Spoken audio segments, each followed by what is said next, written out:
Hello, and welcome back to Adventure Awaits. For those who seek to understand our planet's past, the thrill of discovery is an unparalleled feeling. An archaeologist might spend a lifetime searching, sifting through the dust of millennia, for just one tangible link to a world long vanished. But unearthing an artifact, pulling it from its slumber in the earth, is only the beginning of the story. In many ways, it is only the first half of a battle against the silence of time.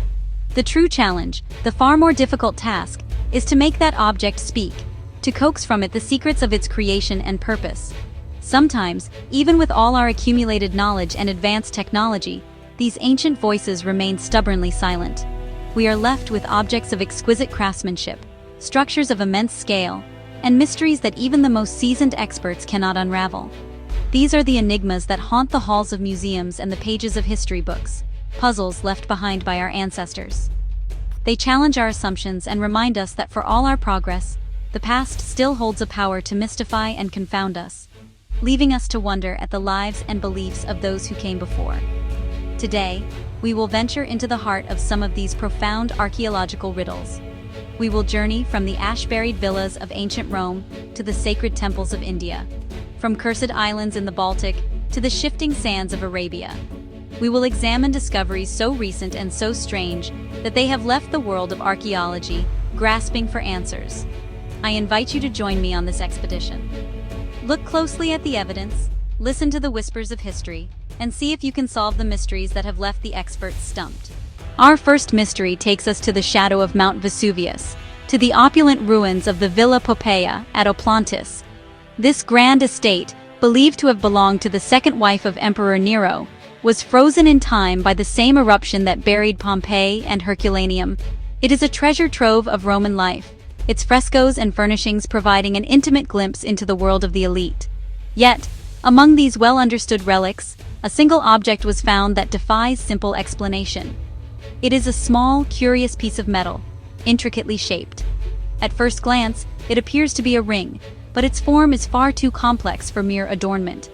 It has a peculiar, pig-shaped protrusion, known as a gnomon, and a curved scale marked with lines. Archaeologists have pieced together a fascinating hypothesis. This tiny object may be a portable sundial, a sort of ancient pocket watch, allowing its owner to tell the time of day with a surprising degree of accuracy simply by observing the shadow cast by the gnomon. The device is ingeniously designed. The user would have suspended it from a small chain, aligning it with the sun. The shadow of the gnomon falling upon the engraved scale would indicate the hour. It speaks of a society not just concerned with the grand passage of seasons, but with the minute-by-minute ordering of their daily lives.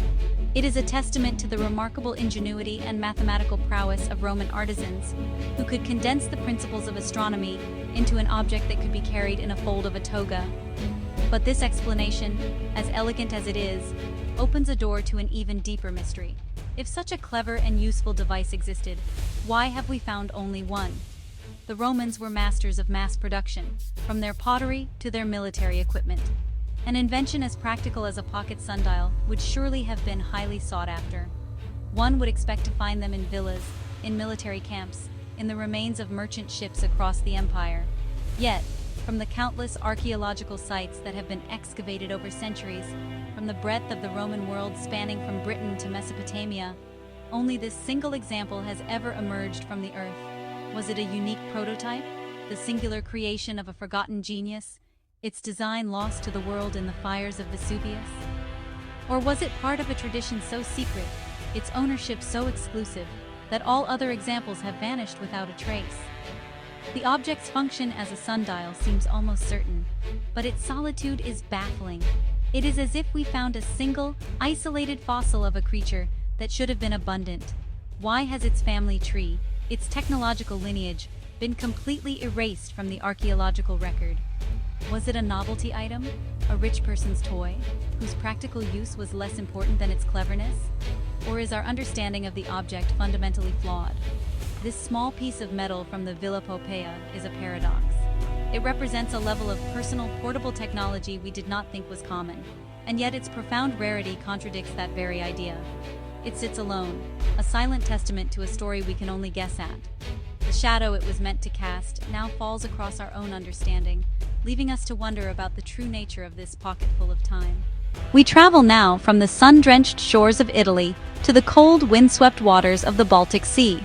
Here, rising starkly from the Kalmar Strait between the Swedish mainland and the island of Åland, is a lonely granite dome known as Blå Jungfrun, the Blue Maiden. For centuries, this island has been shrouded in folklore and superstition. It is a place said to be the gathering point for witches, who fly here each Maundy Thursday to consort with the devil. This dark reputation has long kept people away. Sailors would give its shores a wide berth, and locals spoke of a powerful curse that would befall anyone who dared to remove even a single stone from the island. Indeed, the office of the Kalmar County Museum regularly receives packages containing stones returned by guilt-ridden tourists, often accompanied by letters detailing the terrible luck that has plagued them since their visit. The island itself seems to guard its secrets fiercely. It was this very air of mystery that drew archaeologists to its shores. They suspected that the folklore might be a distorted memory of ancient, real-world practices. Their suspicions were confirmed in a remarkable way. In 2014, researchers discovered 2 caves on the island, hidden from casual view. Inside, they found evidence not of witchcraft in the modern sense, but of intense ritual activity dating back an astonishing 9,000 years, to the Stone Age. The caves contained what appeared to be altars. One cave, in particular, showed signs of being a stage for public ceremony. It has a 20-foot wide opening that resembles a natural amphitheater, with a hollowed-out area at its center that seems to have been deliberately sculpted. Archaeologists believe that for millennia, people came to this isolated place to perform rituals, the nature of which we can only imagine. The caves were not lived in.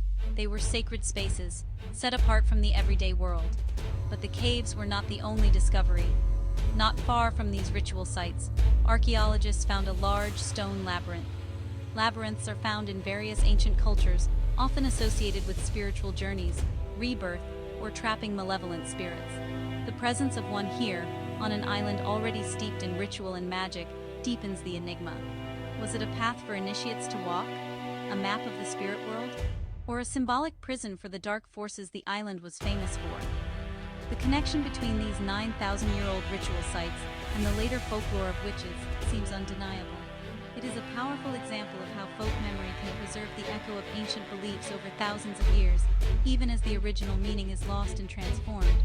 The island became a taboo place, a place of power and danger, and that reputation, born in the Stone Age, has effectively protected it into the 21st century. Today, Blå Jungfrun is a national park, but its mystique remains. The stones lie untouched, not just by law, but by a deep-seated respect for the island's ancient curse. What ceremonies took place in those dark caves? What was the purpose of the lonely labyrinth?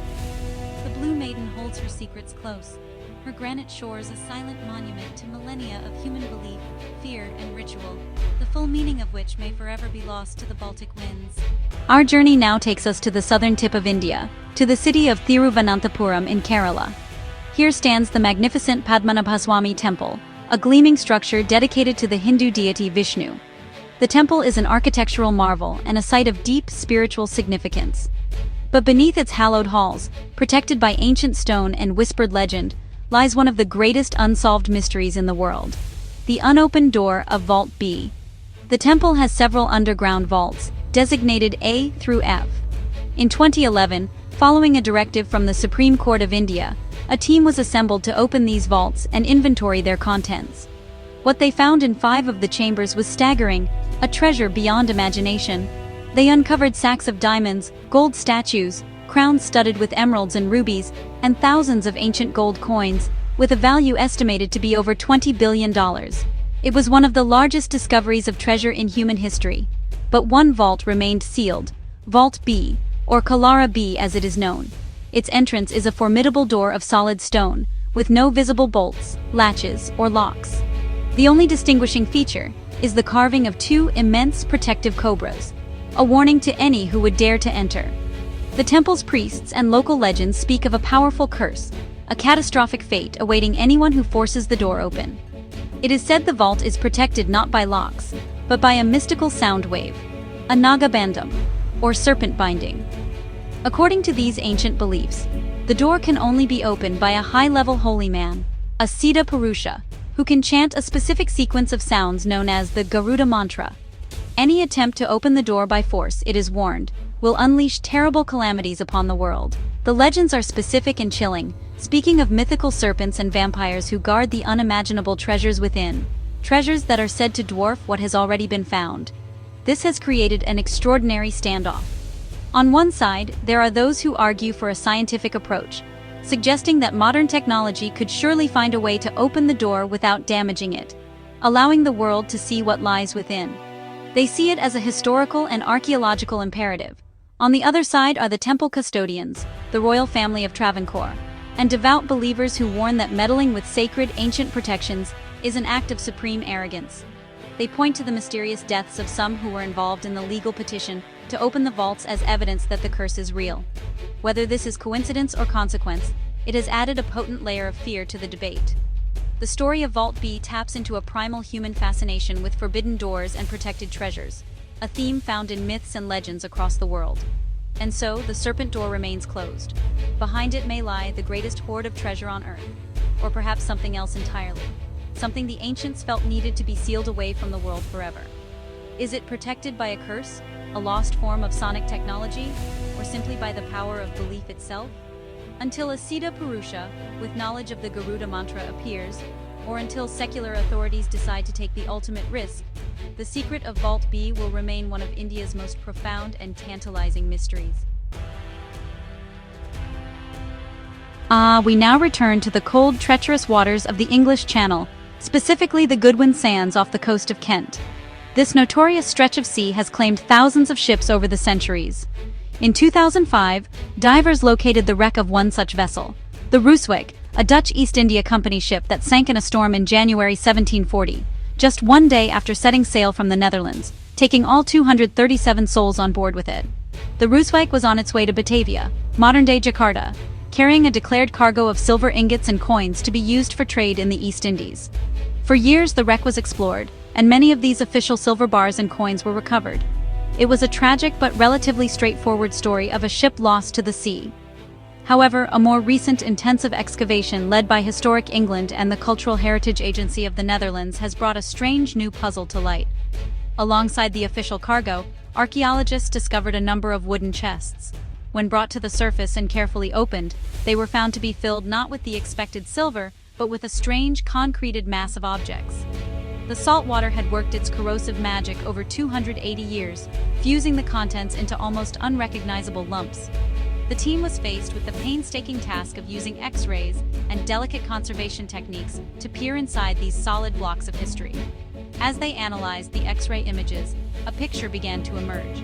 The chests were packed with thousands upon thousands of coins. But these were not the officially declared Mexican silver cobs that made up the ship's main treasure. Instead, they appeared to be a mix of different types of coins, possibly silver ducatins from the Spanish Netherlands. This immediately raised a significant question.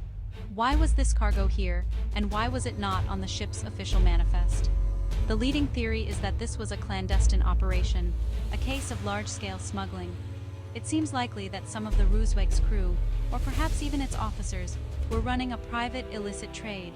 They were using the ship's voyage to transport this undeclared silver, hoping to sell it for a personal profit in the bustling markets of the East Indies. It was a high-risk, high-reward venture that was tragically cut short by the storm. This discovery paints a much more complex picture of life aboard an 18th-century trading vessel. It wasn't just about official company business. It was a world of private enterprise, of schemes and secrets. Each of those coins, fused together in their watery grave, represents a personal gamble, a hope for wealth that sank to the bottom of the English Channel. The ship was not just carrying treasure, it was carrying the secret ambitions of its crew. The work is far from over. Conservators are still meticulously working to separate and identify the individual coins from their concreted masses. Each one that is freed is another small piece of the puzzle. What was the exact origin of these coins? Who was behind the smuggling ring? How widespread was this practice? The wreck of the Rooseweg, once a simple tragedy, has become a complex maritime detective story, a tale of smuggling and ambition sealed in a chest by the sea. Our next mystery was unearthed not by archaeologists searching in a remote landscape, but by construction workers digging deep beneath the bustling streets of modern Rome. During the excavation for the city's new Metro C line near the Colosseum, workers stumbled upon something extraordinary: the remains of a vast, luxurious building from the 2nd century AD, during the reign of the Emperor Hadrian. This was no ordinary Roman house. The scale and layout of the building, which dates to around 130 AD, led archaeologists to identify it as a domus, a grand private residence, but one with a very specific character. Its location, near the great military barracks of the time, and its opulent nature, have led to the theory that this was the home of a high-ranking Roman military commander, perhaps the general of the Praetorian Guard itself. It has been nicknamed the Commander's Mansion. The villa is a snapshot of immense wealth and power. Archaeologists have uncovered stunningly preserved mosaic floors with intricate geometric patterns, rooms with marble-clad walls, and even the remains of wooden furniture, including a beautifully carved table leg. They found evidence of underfloor heating systems, a testament to the comfort its owner enjoyed. This was a home designed to impress, a statement of status and authority in the heart of the Roman Empire. But the most profound mystery of the commander's mansion is not its existence, but its demise. The evidence suggests that the building was not destroyed by fire, earthquake, or the slow decay of time. Instead, it appears to have been deliberately and carefully buried. At some point in the 3rd century, about 100 years after it was built, the magnificent villa was systematically dismantled and filled in with earth. It was an intentional act of erasure. Why would someone go to the immense trouble and expense of burying such a spectacular building? One theory is linked to the turbulent politics of the 3rd century. Perhaps the commander who owned the villa fell out of favor with a new emperor, was accused of treason, and suffered damnatio memoriae, a condemnation of memory. This was a brutal Roman practice where a person's existence was officially erased from history. Their statues were torn down, their name chiseled from inscriptions, and in this case, perhaps, their entire home was buried. Another possibility is that the land was being cleared for a new, grander imperial project. The burial might have been a form of foundation work for a later structure, though the care with which it was done seems unusual. Whatever the reason, the act of burial is what preserved the villa so perfectly. The packed earth protected the delicate floors, frescoes, and even wooden artifacts from the ravages of the subsequent 17 centuries.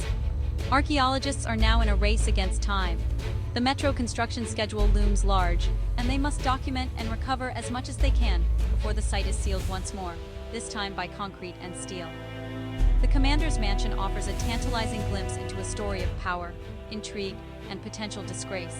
A Roman drama whose final act was to be buried and forgotten, only to be rediscovered by chance 2 millennia later. We travel now to Southeast Asia, to the tranquil landscape of southern Laos. Here, at the base of a mountain named Pu Khao, lies the sprawling temple complex of Wat Phu. A UNESCO World Heritage Site, these Khmer ruins predate the more famous Angkor Wat in Cambodia and have been a center of worship for over 1,000 years. The site is a layered tapestry of history, with structures built and rebuilt by successive civilizations. But on the upper terraces of the temple, there is one feature that stands apart, an enigma carved in stone. It is a large boulder, shaped by nature but seemingly modified by human hands. Carved into its surface is a distinct and unmistakable form, a crocodile. This is not the elegant, stylized carving one might expect from the masterful Khmer artisans. It is a more primal, powerful image. The stone lies near a spring, whose waters, considered sacred, flow continuously down the mountain and through the temple complex. This placement is clearly deliberate, linking the creature to the life-giving water. Local legends and some archaeological interpretations suggest a chilling purpose for this stone. The shape of the crocodile, combined with a deep channel carved nearby, has led to the theory that this was an altar for human sacrifice. It is believed that a victim would be laid upon the stone, and after the ritual killing, their blood would flow through the channel, mingling with the sacred spring water before continuing its journey down to the lower levels of the temple and out to the rice paddies beyond. This act would have been a powerful ritual, a sacrifice intended to appease the spirits of the water and the earth, ensuring the fertility of the land and the prosperity of the kingdom. The crocodile, a creature of immense power that inhabits both water and land, would have been a fitting symbol for such a potent ceremony. It represents the dangerous, untamed forces of nature that the ritual was designed to control and placate. However, This interpretation, while compelling, is not universally accepted. There is no definitive proof, no inscriptions or contemporary accounts that explicitly describe human sacrifices taking place on this stone. Other scholars suggest it may have been used for animal sacrifices, or that its purpose was purely symbolic, a representation of a deity or a creation myth, with the channel simply directing the sacred spring water.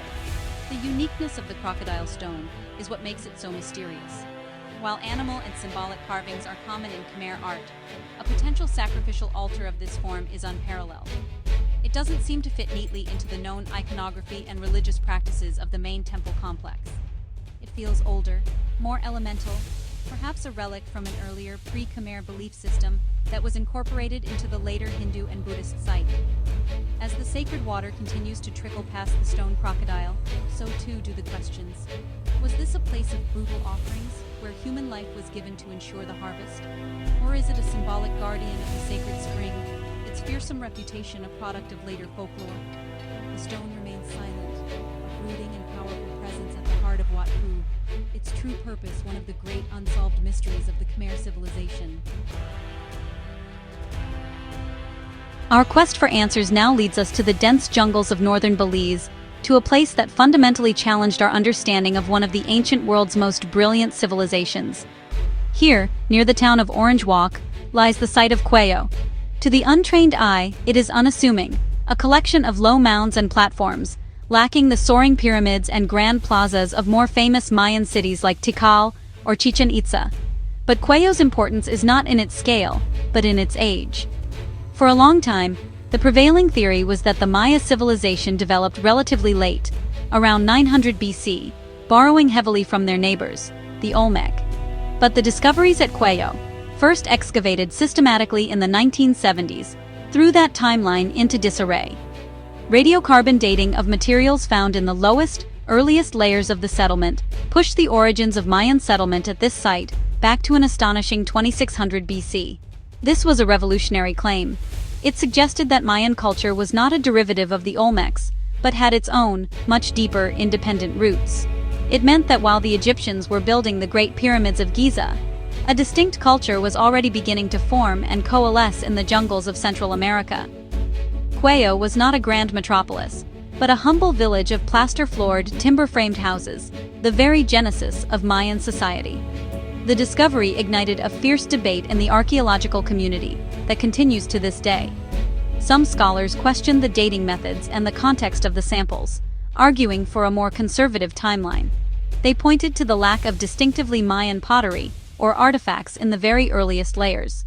The controversy over the Cuello question became a central debate in Mesoamerican archaeology for decades. Adding to the mystery are the unusual burial practices found at the site. In one particularly poignant discovery, archaeologists found the remains of some 30 individuals in a mass grave, victims of a violent raid or massacre that took place around 400 BC. But other burials are more enigmatic.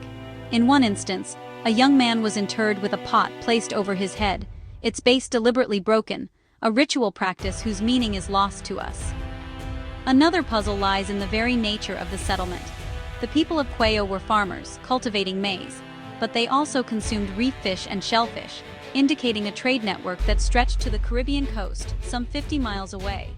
This was a complex society from a very early stage, with social structures and trade relationships that we are only just beginning to understand. They were not a simple, isolated farming community. Cuello remains a place of profound questions. Was it truly the cradle of Mayan civilization, a place where the cultural DNA of this great people was first formed over 4,500 years ago? Or is its extreme age an anomaly, a quirk of carbon dating that has led us astray? The quiet mounds of Cuello hold the key to the very first chapter of the Mayan story, a chapter whose opening lines are still being debated and deciphered by archaeologists today. For our final mystery, we journey into one of the most inhospitable landscapes on Earth, the vast arid deserts of Saudi Arabia. In the northern province of Al Jauf, a region of shifting sands and stark rock formations, a discovery was made that had been hiding in plain sight for millennia. Carved into the faces of 3 rocky spurs are a series of astonishing, life-sized reliefs of camels, horses, and donkeys. These are not small, crude petroglyphs. They are monumental works of art, sculpted in 3 dimensions out from the rock face. The site, now known simply as the camel site, features at least a dozen of these large-scale animal figures. Some of the camels are depicted in naturalistic poses, their heavy winter coats clearly visible. Others appear to be part of a procession, interacting with donkeys and horse-like equids.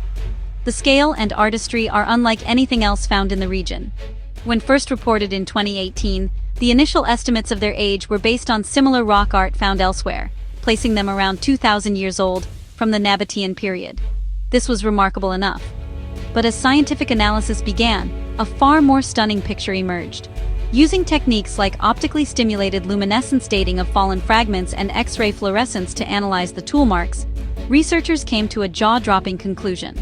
The carvings are between 7,000 and 8,000 years old. This date is simply staggering. It places the creation of these monumental sculptures in the Neolithic period, a time when the Arabian Peninsula was not the hyper-arid desert it is today, but a greener, more temperate savanna. It means these carvings are thousands of years older than Stonehenge in England, and even predate the pyramids of Giza in Egypt. They represent a previously unknown tradition of large-scale sculpture from a prehistoric society. This incredible age raises a host of new questions. Who were these people? The level of organization and skill required to create such large reliefs suggests a sophisticated, settled community, not just scattered bands of nomadic herders. The artists would have needed scaffolding, robust stone tools, and a shared artistic vision. The site was likely a place of great significance, perhaps a landmark, a boundary marker, or a place of ritual gathering. Why camels? In this greener, prehistoric past, camels may not yet have been domesticated as the hardy ships of the desert we know today.